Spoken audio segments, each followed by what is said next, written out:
5.03 just dropped on the Valorant PBE subreddit, and it's got quite a lot to talk about, and you're going to want to stick around because it's more than just that overdue chamber nerf.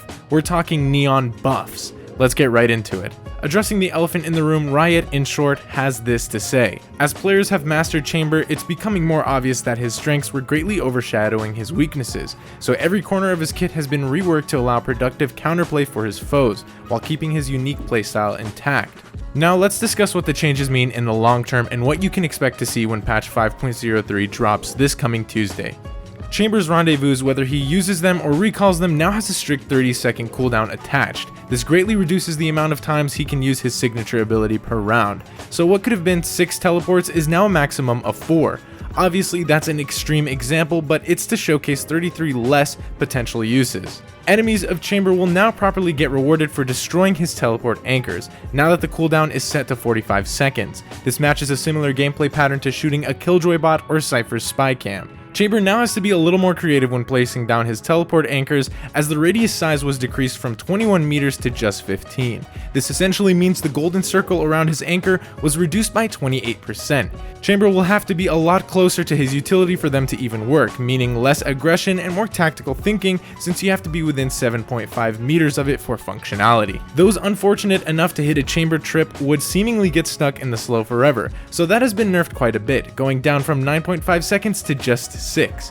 And since he already lost a trademark, this means his total stalling utility for his sight holds is going to be quite slim. This is great as it reintroduces Killjoy and Cypher as prime sight anchors and stalling agents. Chamber's ultimate tour de force got what we call the Sage treatment, having his ult cost up from 7 to 8 points. This means you're less likely to see a Chamber op multiple times a game due to its strict prerequisites. The slow that appears after netting a kill follows along with the aforementioned trademark nerf, so the slow field also only lingers around for 6 seconds. Headhunter felt too profitable for being just 100 credits a shot, so Chamber is going to have to pony up 150 credits now. Not like that would be a problem for someone like him, but for us players, it means we're going to have to be more financially aware of how many bullets we're expending. This ups the cost of his full kit to 1,400 credits, the most in the entire game. We're not done yet, as Riot had something to say about what they call ability regional damage breakup. In short, this has to do with the damage values applied across on opponents' bodies. They want to incentivize hitting headshots instead of leg shots, so they've tweaked some of the weapon-based abilities to aptly reward a great aimer, and not be able to profit quite as hard off of a whiff. The change goes as follows. Neon's Overdrive got its DPS nerfed from 22 to 18 per shot. The damage falloff range was buffed from 15 to 20 meters, so Neon can be further from her foes and still deal maximum damage. The leg shot multiplier is now set to deal 15% less damage, but here's the juicy bit. The headshot multiplier now deals triple damage, so it used to be an ultimate you could just run around and spray with, now properly rewards tracking skills at enemies' faces. This, in theory, should nearly insta-kill an opponent at close range, assuming the Neon's crosshair was at the rewarding position.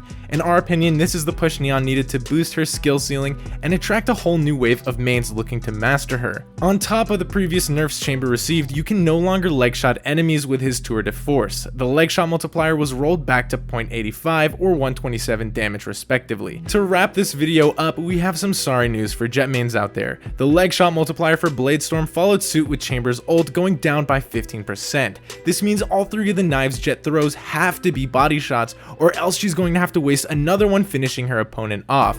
For example, 2 body shots and 1 leg shot would only add up to 142 and won't secure a kill on a fully armored target.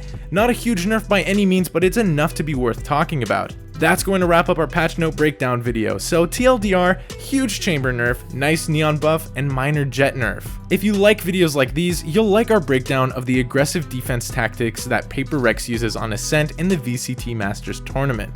Also, go ahead and drop us a sub to never miss out on the latest Valorant news and guides like this one. We'll catch you next patch when hopefully the Riot devs finally decide to do something with Reyna. Until next time.